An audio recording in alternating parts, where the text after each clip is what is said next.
Welcome back to Inside Ambition. I'm Alexandra George, and today I'm talking to James Rogers. He works at the DAC, and he's going to talk to us about how they are operating virtually. Hi, James. How are you? Good. How are you doing? I'm good. So why don't you go ahead and introduce yourself and what your job is and what you do? Absolutely. So again, my name is James Rogers, and I am the manager of recreation facilities and climbing for Drexel Recreational Athletics. And I oversee our overall facility operations for the entire recreation center, and I also oversee our climbing program and experiential learning program as well. Cool. Sounds like you're a busy dude. I try my best. Yeah. So why don't you just start off by telling us what's happening at the DAC right now? Right now, nothing. So the university is closed, I'm sure, as all of you know. So we do go in there occasionally and do spot checks just to make sure that everything is up and running still, that, there's no leaks, there's no equipment issues and stuff like that. But as of now, the facility is nice and quiet. Yeah, there's no plans for projects or anything at the DAC while it's not being used, or? Not currently, no. Okay.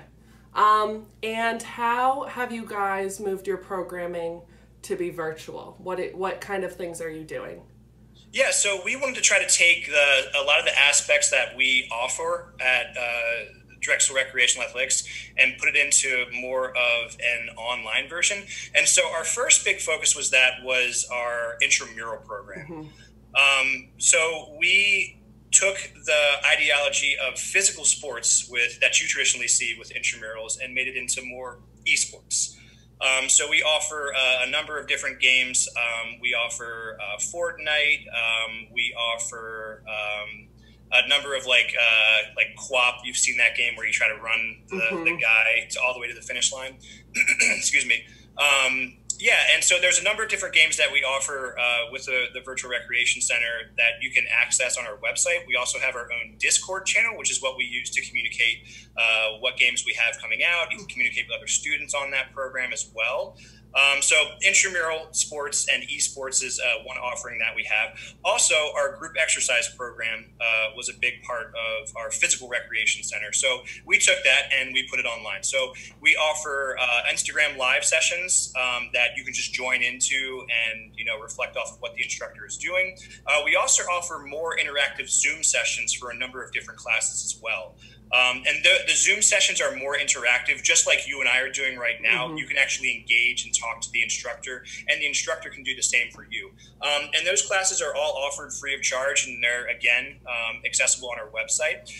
In addition to that, we're also offering a number of experiential learning programs as well. So we have every Tuesday at 6 p.m., we have a session that's done with yours truly called Keep Your Fire Lit, which is a session meant to engage with students who are maybe struggling motivationally, and it kind of gives you tools, tips, and tricks to keep your fire lit during this whole quarantine thing that we're going through right now.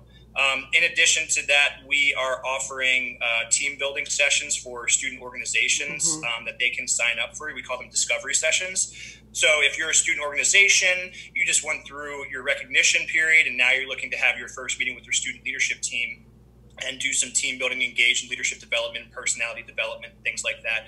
You can sign up for a discovery session with, again, me, and we go through a number of different philosophies regarding personalities and leadership and working together, both virtually and physically.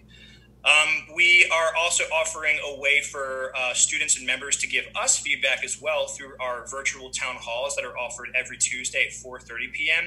And those are opportunities that we offer to our students and members for them to engage with the professional staff and maybe provide questions, provide feedback, recommendations, or just engage with us to see what programs that we have coming up. But overall, that's kind of the general guise at the Recreation Center. So our group exercise classes, our esports offering, our experiential learning programs are our main facets of the Virtual Recreation Center currently. That all sounds really awesome, and I feel like a lot of students should probably be heading to those motivation sessions right about now. Yep. So not much of that is new, right? Only what's new, the esports program is new, correct?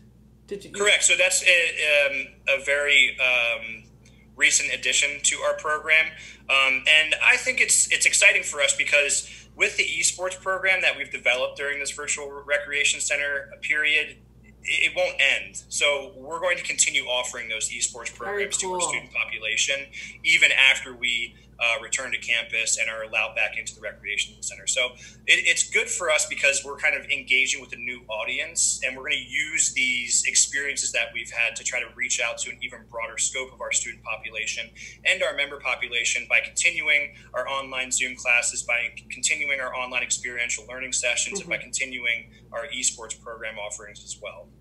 That sounds really cool. Another question I have for you, for students that are in another time zone, like I have a friend right now who's in Greece, they might not be able to make those scheduled Zoom sessions or Instagram lives. Is there any move to like save those videos and post them somewhere, or is it just when it's happening, it's happening? Correct. So we do have our own YouTube channel as well. So you could go on to YouTube and type in Drexel Recreation Center, and then you would see our kind of group exercise classes, but more of a recorded session with an instructor, whether it be yoga, whether it be body combat, or anything along those lines. So we do have pre-recorded sessions as well.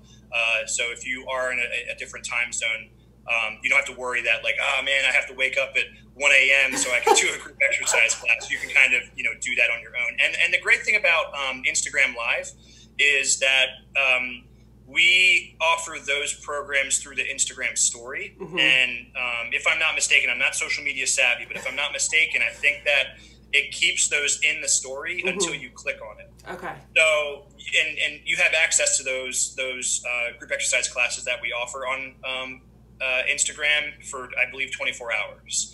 So you could wake up and, go down to your story, click a program, and, put your cell phone up and start doing it right then and there, even if it's already over. That's awesome. Well, is there anything else you want the students to know about that the Rec Center is doing, or anything you want to say to students watching? Yeah, so if you haven't been onto the Recreation Center website, I would encourage you to do that. It is drexel.edu/recathletics. And as soon as you go onto that page, you'll see a link for Virtual Recreation Center right in that banner right there. Click on that and see what we have to offer. There's a lot more programs out there than I have even mentioned. So there's a whole SKU and a whole list of different schedules, different programs, and things of that nature. So we'd encourage you to participate and engage in those programs. They are free for you. There is nothing required on your end. All you have to do is click and you're into it. And I would also encourage the students to attend our virtual town hall sessions every Tuesday at 4:30 on Zoom. Those links are also available on our website as well. We want to hear the students' feedback. We want to hear what we can do to better facilitate them during this time. And we want to make sure that we're doing everything we can that's in our power to engage with our student population and engage with our member population. That's really awesome. And it's nice that we don't have to sign up for sessions anymore and the rooms fill. There's no such thing as a full room and with the group exercise. That is true. That is, we could have like 150 people in there and we still have room left over. Yeah. Well, thank you so much for taking the time to talk with me. I really appreciate it. No problem, Alex. Thank you for having me. Of course.